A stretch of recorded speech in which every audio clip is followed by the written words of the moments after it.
My name is Chris Claysmith, and the speech is for Flex CTA 103. Missing teeth, broken hands, fighting on the job. I'm not talking about your typical 9 to 5 gig.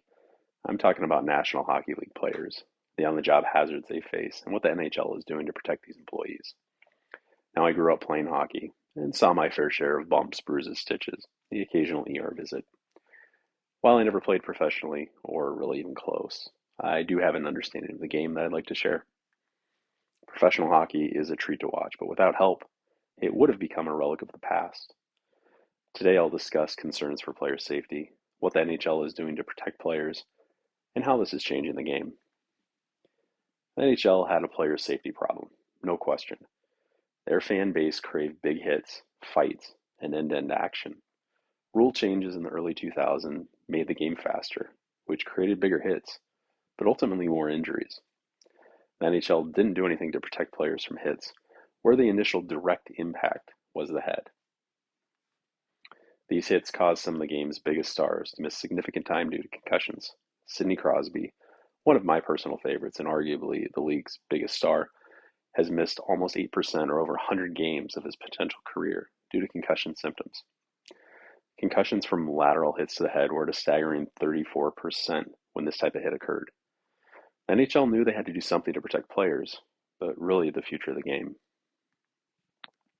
Beginning 2010 and 2011 season, the NHL enacted Rule 48, which prohibited quote-unquote a lateral or blindside hit to an opponent where the head is targeted and or the principal point of contact. This change and strict enforcement of the rule helped decrease concussion rates.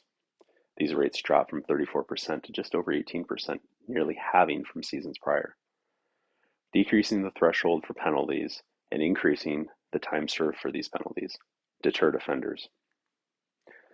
The NHL took this assignment very seriously and targeted those who were repeatedly violating this rule. Players like Matt Cook, Rafi Torres, and more recently Matt Rempe have faced significant suspensions for illegal hits.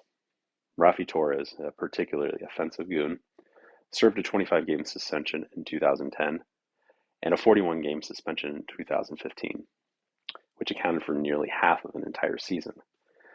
That 41-game suspension ended up costing Torres approximately $620,000, making for a very expensive penalty.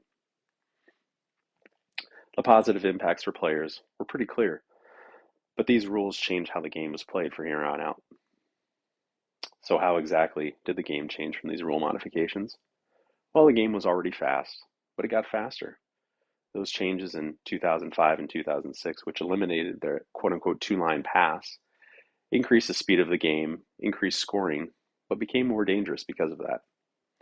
Eliminating hits to the head made the game speed up even more, but it gave way to a new type of player. It's not the big body player's game anymore. You don't need to be 6'4", 230 pounds. The smaller, faster, quicker players began to flourish in this new environment. This new type of player was scoring more goals and created a new type of excitement as the goals piled up. The NHL changed the game, and the players made the most of it, creating excitement with every touch of the puck. The NHL realized injuries were not only hurting their players, but hurting the fan base and ultimately revenue. They effectively stepped in and enforced rules that could have taken fans away from the sport, but it galvanized the base once they saw how these skilled players evolved and generated an entirely new breed of NHL players for the future. In my opinion, the NHL scored a hat trick with this by recognizing, reacting, and revamping the way the game is played. Thank you for listening.